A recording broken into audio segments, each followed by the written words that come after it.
이제 오늘 하신 하나님 말씀을 함께 교독하시겠습니다. 오늘의 말씀은 고린도전서 15장 50절부터 58절까지의 말씀입니다. 신약성경 284페이지입니다. 고린도전서 15장 50절부터 58절까지의 말씀을 저와 함께 교독하시겠습니다. 제가 먼저 읽겠습니다. 형제들아, 내가 이것을 말하노니 혈과 육은 하나님의 나라를 이어받을 수 없고 또한 썩는 것은 썩지 아니할 것을 유업으로 받지 못하느니라. 보라, 내가 너희에게 비밀을 말하노니 우리가 다 잠잘 것이 아니요 마지막 나팔에 순식간에 호련히 다 변화되니 나팔 소리가 나매 죽은 자들이 썩지 아니할 것으로 다시 살아나고 우리도 변화되리라. 이 썩을 것이 반드시 썩지 아니할 것을 입겠고 이 죽을 것이 죽지 아니함을 이루리로다. 이 썩을 것이 썩지 아니함을 입고 이 죽을 것이 죽지 아니함을 입을 때에는 사망을 삼키고 이기리라고 기록된 말씀이 이루어지리라. 사망아, 너의 승리가 어디 있느냐? 사망아, 내가 쏘는 것이 어디 있느냐? 사망이 쏘는 것은 죄요, 죄의 권능은 율법이라. 우리 주 예수 그리스도로 말미암아 우리에게 승리를 주시는 하나님께 감사하노니. 58절을 같이 읽겠습니다. 그러므로 내 사랑하는 형제들아, 견실하며 흔들리지 말고 항상 주의 일에 더욱 힘쓰는 자들이 되라. 이는 너희 수고가 주 안에서 헛되지 않은 줄 알미라. 아멘. 우리가 오늘을 사는 사람들에게 살아가는 삶의 소망과 소원이 무엇이냐고 물어본다면 우리는 다양한 답을 들을 수 있을 것입니다. 무엇을 바라십니까? 경제가 좀 빨리 안정되었으면 좋겠습니다. 하는 일이 좀 잘 되었으면 좋겠습니다. 권력이나 어떤 이득이 아니라 국민의 행복을 우선시하는 신뢰할 수 있는 정치가 좀 되었으면 좋겠습니다. 정치와 경제의 양극화와 극단적인 대립이 좀 해소되었으면 좋겠습니다. 직장이 좀 안정되었으면 좋겠습니다. 가정이 경제적으로 안정되었으면 좀 좋겠습니다. 돈을 많이 벌었으면 좋겠습니다. 자녀가 잘 성장했으면 좋겠습니다. 이외에도 우리는 많은 바라는 것들의 이야기를 들을 수 있을 것입니다. 오늘날 현대사회는 우리 삶의 정황을 참으로 복잡하고 또 삭막하고 어수선하게 만들어서 불안함 가운데 우리가 많은 갈망의 요소들을 가지도록 만들어 갑니다. 그래서 많은 세상의 사람들은 실용주의적인 가치관에 입각해서 편하고 부하고 강하게 하는 조건을 얻기 위한 소유의 욕구를 아주 강하게 가집니다. 많이 모으고 많이 축적하고 많이 획득하는 것이 인생의 가장 중요한 목적인 마냥 눈에 불을 켜고 살벌하게 얻기 위해서, 쟁취하기 위해서 몸부림을 치고 있는 것입니다. 세상 사람들에게 있어서 현재 그들의 삶의 환경, 삶의 배경, 삶의 처지는 그들의 전부이고 그들의 모든 것이 되기 때문입니다. 그래서 세상 사람들은 물질적인 성공, 돈, 권력을 향해서 살아가고 그것들을 어떻게 하면 더 많이 가질까? 어떻게 하면 더 많이 모을까? 어떻게 하면 더 많이 쌓아갈까? 전전긍긍하면서 살아가게 되는 것입니다. 그런데 그렇게 혈안이 되어서 눈에 보이는 이 세상에서의 안정된 조건, 환경만을 구하고자 하는 그 열망이 가장 중요한 우선순위로 우리 크리스찬들에게도 몰려들어오고 있습니다. 끝없이 펼쳐지는 삶의 불안감이 우리 내면에 자리 잡고 있는 참된 소망의 본질을 흔들고 있는 것입니다. 한번 오늘 부활주일 예배에 나오신 여러분들에게 지금 여러분의 참된 소망이 무엇입니까? 라고 물어본다면 여러분은 어떻게 대답하시겠습니까? 한번 마음으로 대답해 보시죠. 하나, 둘, 셋 하면 한번 마음으로 대답해 보세요. 여러분에게 가장 소망하는 참된 소망이 지금 무엇입니까? 하나, 둘, 셋, 마음으로요? 무엇이 대답하셨죠? 오늘 성경 본문은 이렇게 기록합니다. 형제들아, 내가 이것을 말하노니 혈과 육은 하나님 나라를 이어받을 수 없고 또한 썩는 것은 썩지 아니할 것을 유업으로 받지 못하느니라. 보라, 내가 너희에게 비밀을 말하노니 우리가 다 잠잘 것이 아니요 마지막 나팔에 순식간에 호련히 다 변화되리니 나팔 소리가 나매 죽은 자들이 썩지 아니할 것으로 다시 살고 우리도 변화되리라.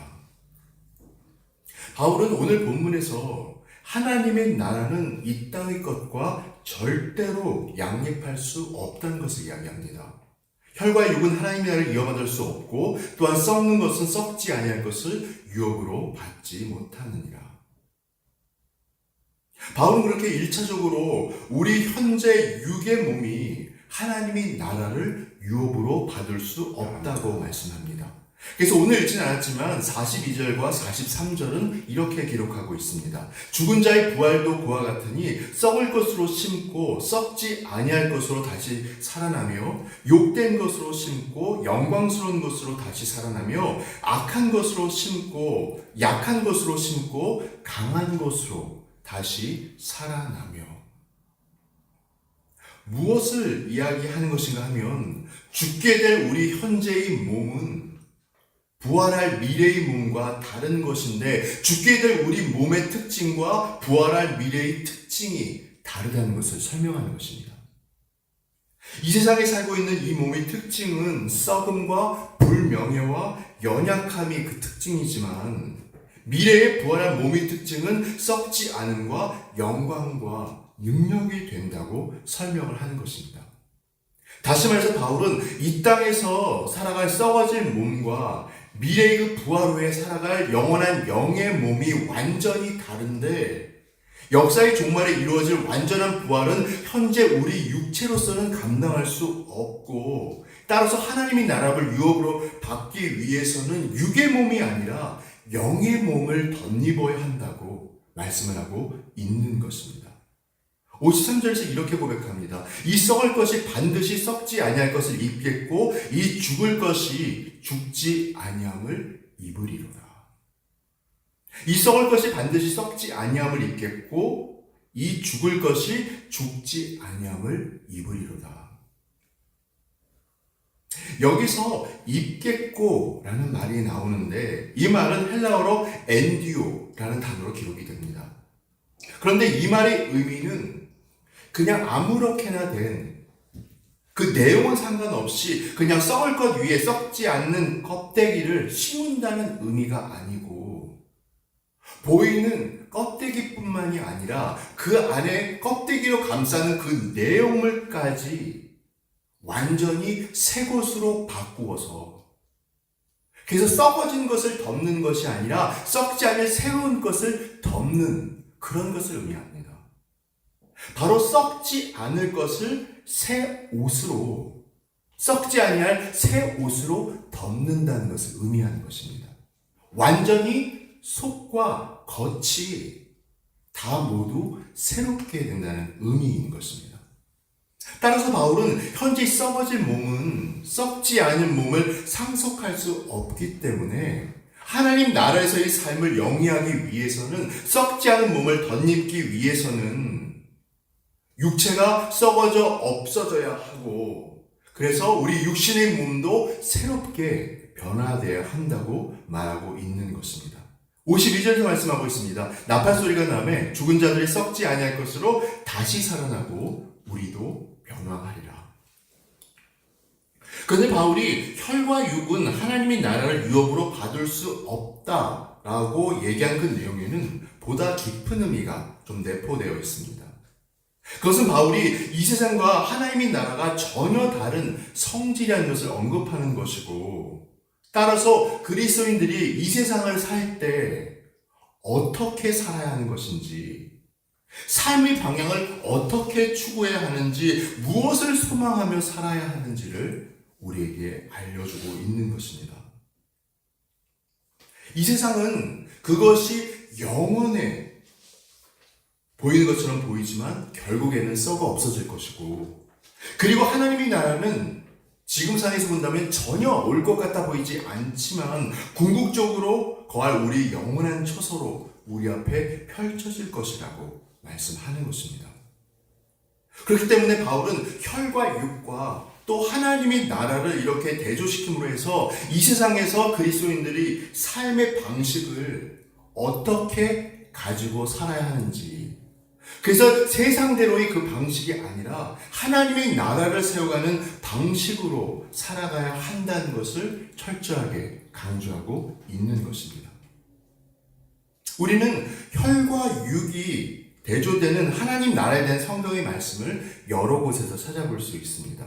갈라디아서 5장 19절부터 21절은 이렇게 적고 있죠. 육체 일은 분명하니 곧 음행과 더러운 것과 호색과 우상숭배와 주술과 원수 맺는 것과 분쟁과 시기와 분냄과 당짓는 것과 분열함과 이단과 투기와 술취함과 방탕함과 또 그와 같은 것들이라. 전에 너에게 경계한 것 같이 경계하노니 이런 일을 하는 자들은 하나님의 나라를 유업으로 받지 못할 것이요. 그리고 이어서 갈라디아서 5장 22절, 23절은 이렇게 기록합니다. 오직 성령의 열매는 사랑과 희락과 화평과 오래 참음과 자비와 양성과 충성과 온유와 절제니 이 같은 것을 금지할 법이 없느니라. 그리고 로마서 8장 5절부터 9절까지 이렇게 적고 있습니다. 육신을 따르는 자는 육신의 일을, 영을 따르는 자는 영의 일을 생각하나니 육신의 생각은 사망이요 영의 생각은 생명과 평안이니라. 육신의 생각은 하나님과 원수가 되나니 이는 하나님의 법에 굴복하지 아니할 뿐 아니라 할 수도 없습니다. 육신에 있는 자들은 하나님을 기쁘시게 할 수 없느니라. 만일 너희 속에 하나님의 영이 거하시면 너희가 육신에 있지 아니하고 영에 있나니 누구든지 그리스도의 영이 없으면 그리스도의 사람이 아니라.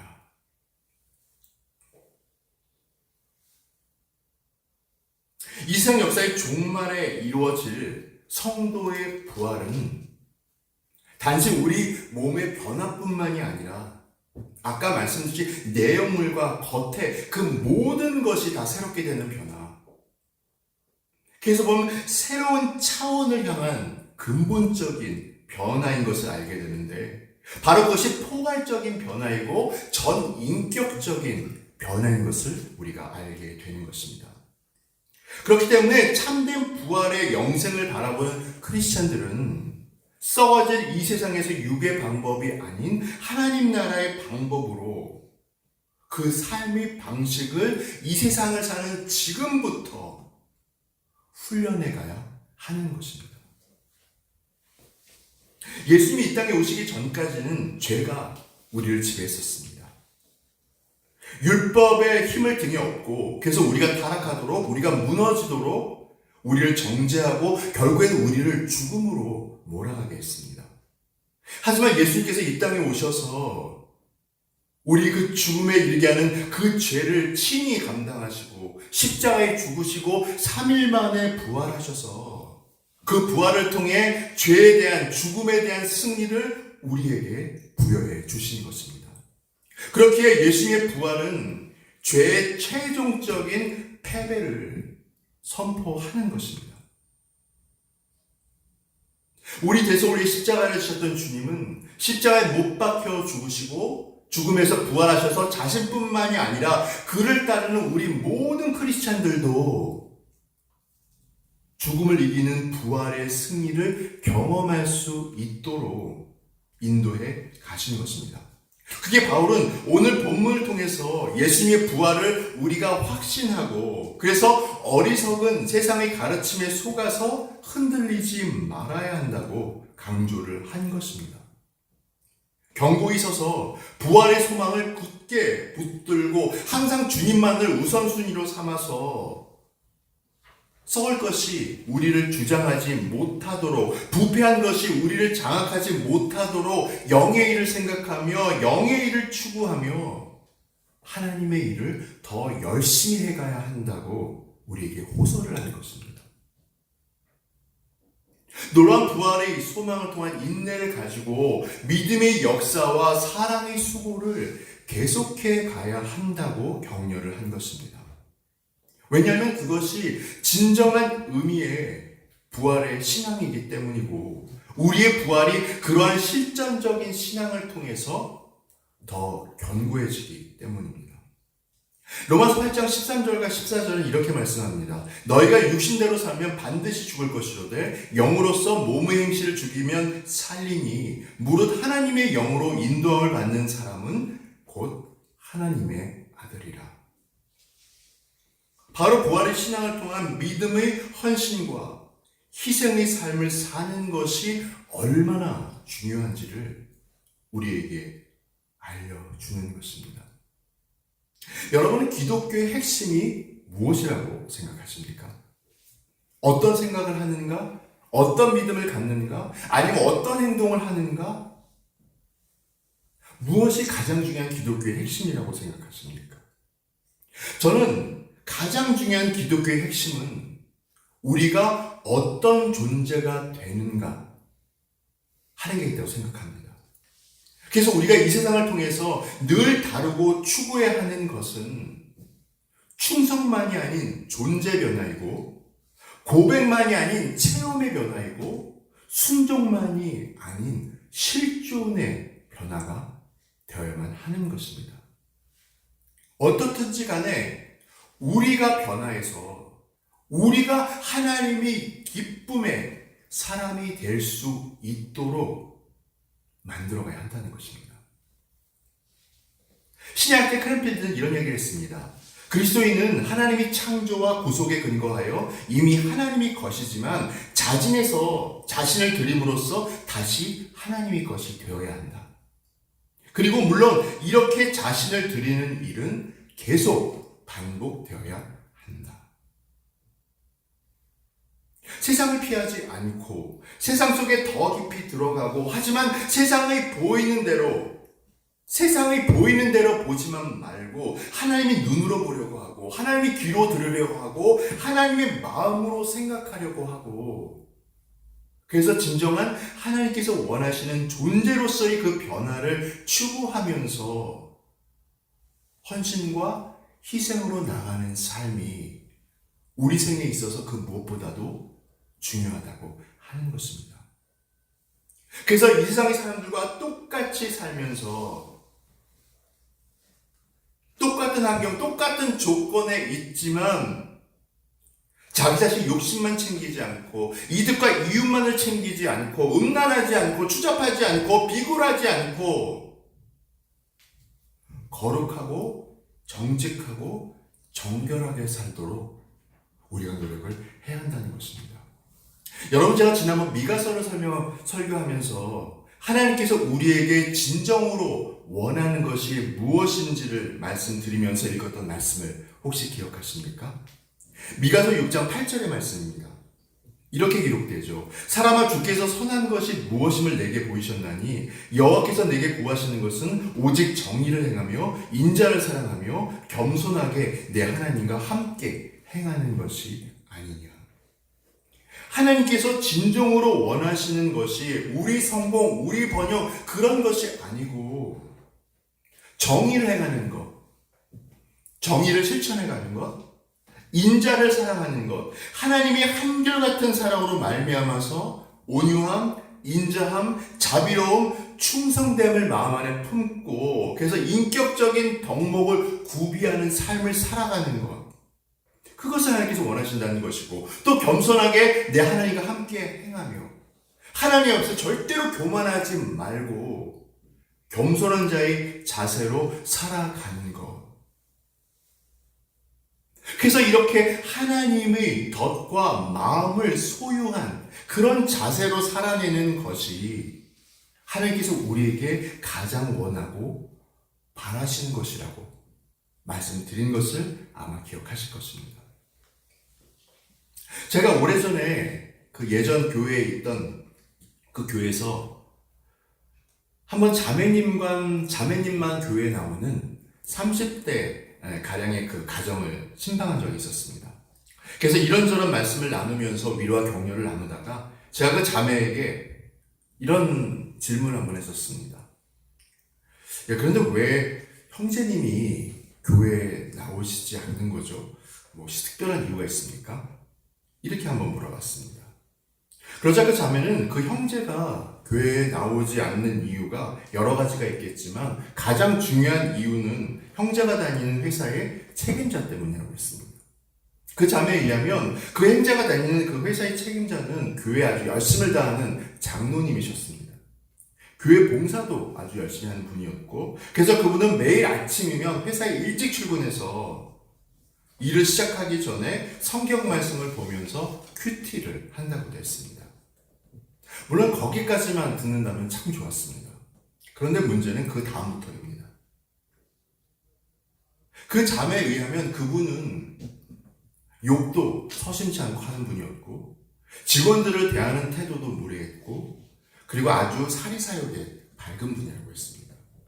그래서 그 형제는 자신이 그분처럼 될까봐 교회 안 가겠다고 이렇게 얘기를 했다는 것입니다. 물론 이 이야기는 좀 억지스러운 변명일 수도 있었을 것입니다. 하지만 그 이야기가 주는 경고는 참으로 저는 크다고 생각합니다. 여러분, 지난번에 한번 말씀드렸는데 요즘 기독교인들에 대한 세상 사람들의 신뢰도 점점 낮아지고 있는 것 여러분 체감하시죠? 2022년 3월에 국민일보가 여론조사기관에 의뢰해서 1000명을 대상으로 조사를 한 내용에는 기독교에 대한 신뢰도가 그때 얼마라고 말씀드렸죠? 18.1%입니다. 22년도면 한 3년 정도 전인데 지금은 조금 더 낮아질 수도 있겠죠. 그런데 그렇게 신뢰를 하지 않게 된 이유를 이렇게 물어보는데 그 대답이 목사들의 부도덕, 독선적인 기독교, 불투명한 교회 재정, 교인들이 비윤리적인 행동, 이런 것들이었다는 것입니다. 그리고 비기독교인들이 기독교를 신뢰하지 못하는 이유 중에 가장 큰 것이 부패 때문이라고 얘기를 했다고 합니다. 요즘에 그렇게 우리 크리스천들이 세상 사람들로부터 욕을 먹고 있습니다. 물론 우리가 욕먹는 거는 괜찮죠. 우리도 죄인이고 부족한 사람이니까.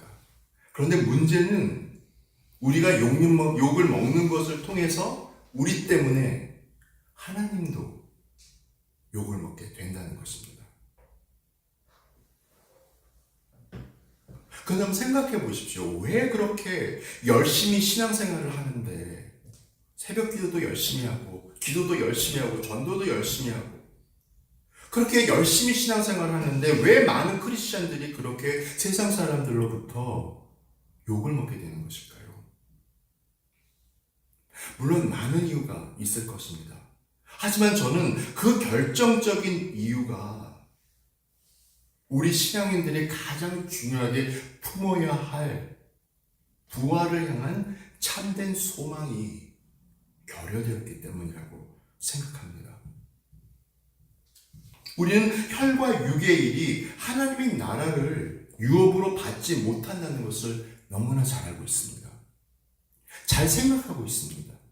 그런데 그 생각이 우리 현실의 일을 만나면 무너지게 되는 것입니다. 보이는 이득에 먼저 마음이 가기 때문입니다.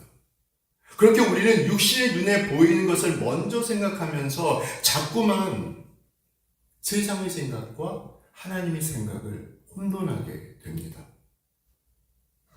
그래서 세상의 일의 그 효율성을 그 일이 결과만으로 판단되는 그런 평가처럼 하나님의 일도 눈에 보이는 이 세상에서의 그 실정을 가지고 판단되는 것은 마냥 생각을 합니다. 그래서 무엇이든지 거창하게, 크게, 성공되게 만들어야만 하나님께서 영광을 받으시고 하나님께서 기뻐하신다고 생각을 합니다. 물론 그런 일들 당연히 하나님께서 기뻐하심이 있을 것입니다. 하지만 하나님은 제한된 분이 아니라 전지전능하신 분이기 때문에 모든 일을 통해서 우리 성공, 실패, 좌절, 모든 일을 통해서 하나님이 드러나는 일이라면 우리가 실패되는 그 일을 통해서도 우리는 하나님께 영광을 드릴 수 있고, 우리가 성공한 일을 통해서도 하나님께 영광을 드릴 수 있고, 모든 것이 다 저는 가능해진다고 생각합니다. 그런데 요즘 우리 크리스찬들은 무조건 잘 돼야지만이, 무조건 커져야지만이, 무조건 성공해야지만이, 무조건 번영해야지만이 하나님이 잘 되신다고 하나님이 기뻐하신다고 생각해서 방법을 동원하게 되는데, 세상적인 방법, 남들이 하는 방법, 좋다고 하는 방법, 그런 것들을 다 분별하지 않고 사용하게 되면서 세상의 생각, 하나님의 생각이 혼돈되게 되는 지경에 이르게 된 것입니다. 그래서 무조건 이 세상 사람들이 세상에서의 형통만을 갈급해 하는 것처럼 크리스찬인 우리들도 이 세상의 일들만을 가지고 형통하게 해달라고, 성공하게 해달라고 매달리며 목 놓아 부르짖고 있는 상황이 지금 된 것입니다. 그러면서 이 세상에서의 형통만을 우선순위로 바라고 점차 보이지 않는 천국의 소망은 뒤로 밀게 되는 것입니다. 요즘처럼 이렇게 힘든 세상의 삶 속에서 우리가 바라는 것들, 원하는 것들을 제가 설교를 시작할 때 말씀드렸던 것처럼 우리가 많이 갖게 되는데, 일단 우리가 힘들기 때문에 많은 것이 필요하게 되는데, 그렇다고 필요한 것을 구하는 것이 잘못됐다는 것은 절대로 아닙니다. 구해야죠. 얻도록 우리가 노력해야죠. 하지만 우선순위가 좀 있다는 것입니다. 이 힘든 시기에, 물론 아까 제가 설교를 시작하면서 처음에 말씀드린 그런 원하는 것을 구해야 합니다. 하지만 그것을 무조건 구하는 우선순위가 막 뒤죽박죽된 그런 우리 고백이 아니라, 힘든 시기가 되면 될수록 더 필요한 것이 바로 참된 부활을 통한 소망의 회복이라고 생각이 되는 것입니다. 왜냐하면 십자가를 통한 고난, 십자가를 통한 회복, 십자가를 통한 부활은 그 어떤 것도 제재할 수 없고, 그 어떤 것도 회복시키며 그 어떤 것도 승리로 이끌 위엄과 권능이 있기 때문인 것입니다.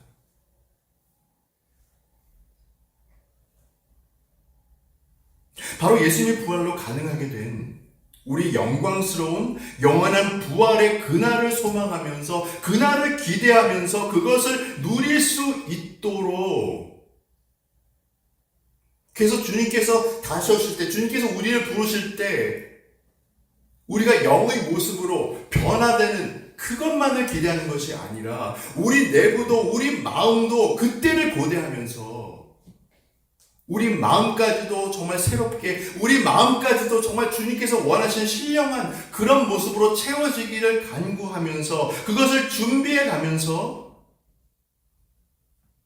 살 필요가 있다는 것입니다. 50절, 58절 이렇게 말씀합니다. 우리 주 예수 그리스도로 말미암아 우리에게 승리를 주신 하나님께 감사하노니, 그러므로 내 사랑하는 형제들아 견실하며 흔들리지 말며 항상 주의 일에 더욱 힘쓰는 자들이 되라. 이는 너희 수고가 주 안에서 헛되지 않은 줄을 알미라.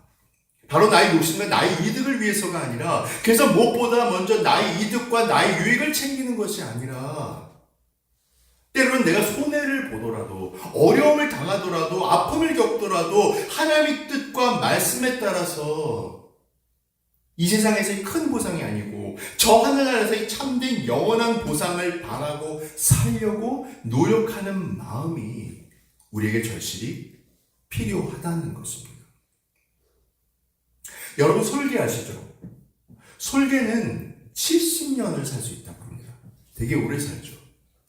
그런데 그렇게 장수를 하려면 한 40년쯤 되었을 때 설계가 선택을 해야 된다고 합니다. 매우 고통스럽고 중요한 결심을 해야 한다는 것입니다. 그것은 바로 노화된 발톱, 길게 구부러진 부리, 또 짙고 두터워진 그 깃털, 그것들을 그대로 가지고 죽은 날만 기다릴 것인가, 아니면 고통스러운 갱신의 과정을 밟을 것인가? 그것을 결정한다고 합니다.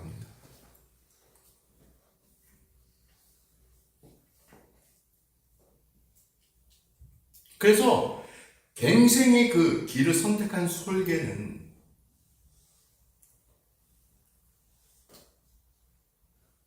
산 정상으로 올라내릴 수 있는 그런 힘을 부여받게 된다고 합니다.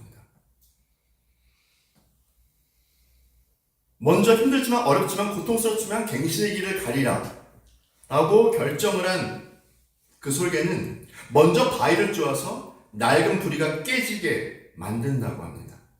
그래서 서서히 새 부리가 돋아나도록 하는데 그 새로 돋은 부리로 이번에는 발톱을 그리고 깃털을 하나씩 뽑아 던진다고 합니다.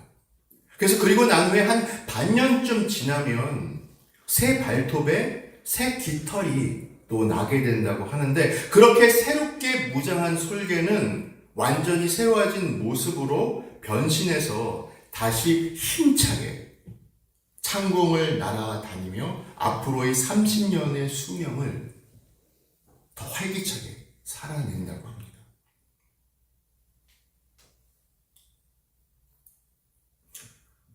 뭔가 좀 느끼는 감동이 있죠?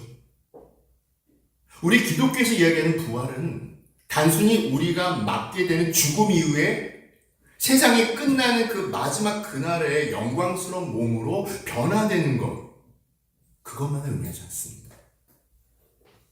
바울은 이야기했습니다. 고린도전서 15장 31절인데요. 형제들아 내가 그리스도 예수 우리 주 안에서 가진 바 너희에 대한 자랑을 두고 단언하노니 나는 날마다 죽노라.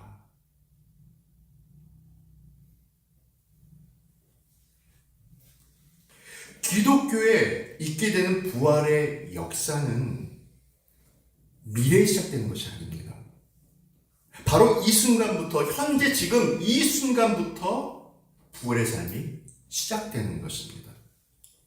이 세상에서 우리의 그 솔개를 좀 견져본다면 낡은 불이 발톱, 깃털을 뽑는 아픈 작업을 시작해서 그래서 날마다 새롭게 돋아나는 부리와 발톱과 깃털로 죽음 이후가 아닌 이 땅에서 살아있는 그 기간 동안에 다시 창공을 향해서 힘차게 날아오르는 기쁨으로 시작해서 확신으로 누려가고 자부심으로 지켜가는 삶으로 이루어 가야 하는 것입니다. 독일의 유명한 복음주의 신학자인 에릭 사워는 이런 얘기를 했습니다. 기독교의 부활은 예수님이 부활로 시작해서 우리 성도의 부활로 끝난다. 그러므로 우리는 두 개의 부활절 사이를 살아가고 있다. 예수님의 부활과 우리 부활 사이를 살고 있는 것이다. 그렇게 우리는 예수님의 부활이 주는 믿음의 능력을 가지고 우리의 부활을 향하여 담대히 달려가는 사람들이다. 이 문구 멋지죠? 우리는 예수님의 부활이 주는 믿음의 능력을 가지고 우리의 부활을 향해서 담대히 달려가는 사람들이다. 물론 하나님의 은혜가 수동적으로 주어지는 것이 많지만 부활은 그렇게 수동적으로 끌려가면서 있게 되는 은혜만은 아니라는 것입니다. 왜냐하면 그 부활의 능력이 너무나 크고 너무나 엄청나기 때문에 그것을 더 풍성하게 누리기 위해서는 우리가 힘들지만 고통스럽지만 나 자신을 죽이는, 그래서 하나님을 높이는, 나의 왕관을 다 주님 앞에 내어놓는 그런 작업을 할 필요가 있다는 것입니다. 여러분 공감되십니까? 공감되세요? 그래서 바울은 오늘 본문 마지막에서 이렇게 얘기합니다. 한번 우리 57절과 58절 한번 같이 읽어볼까요? 한번 같이 오늘 본문 57절과 58절 같이 한번 읽어보겠습니다. 읽겠습니다. 우리 주 예수 그리스도로 말미암아 우리에게 승리를 주시는 하나님께 감사하노니 그러므로 내 사랑하는 형제들아 견실하며 흔들리지 말고 항상 주의 일에 힘쓰는 자들이 되라. 이는 너희 수고가 주 안에서 헛되지 않은 줄을 알미라. 아멘. 바울의 권면은 실전적인 권면으로 이어집니다. 하지만 그 권면은 그저 실천만 하라는, 행동만 하라는 권면은 아닙니다. 무엇보다 우리 자신이 부활의 신앙으로 무장을 하고, 그래서 그것이 바탕이 돼서 부활의 소망을 굳건히 잡고 부활의 신앙을 사모하는 믿음의 존재로 내가 변화되어서 세상의 어떤 헛된 가르침에도, 어떤 헛된 주장에도, 어떤 헛된 흐름에도 요동하지 않고 십자가, 부활의 그 능력을 굳건히 잡고서 우리의 일이 아니라 하나님의 일을 전심전력을 다해 해나가야 한다고 선포를 하는 것입니다. 그렇다면 그렇게 부활을 바라보며 수고하는 그 삶이 부활을 제대로 믿는 것과 다르지 않다면 이 세상의 삶이 아무리 고달퍼도, 아무리 힘들어도, 아무리 괴로워도 그것이 헛되지 않고 하나님의 상급으로, 하나님의 칭찬으로 이어질 것이라고 바울은 권면하는 것입니다. 그렇다면 우리가 주님께서 보이신 그 부활의 능력을 바라보면서 주님이 원하시는 주님의 일에 힘을 쓰면서 장차 우리에게 펼쳐질 우리의 부활을 향해서 우리가 힘차게 살아가야지 않겠습니까? 부활을 통한 소망의 인내를 가득 담고 믿음의 역사, 사랑의 수고를 어떤 상황이든지 조건이든지 우리가 해가야 하지 않겠습니까? 무엇보다 지금 이 순간 주님을 향하는 우리 부활의 신앙이 주님께서 인정하시는 그 신앙이 되기를 간절히 바라면서 주님이 우리를 위해 고난당하신 깊은 은혜에 우리가 잠기고 또 부활로 이겨내신 그 놀라운 은혜에 또한 잠기면서 앞으로 우리에게 펼쳐질 부활이 온전하고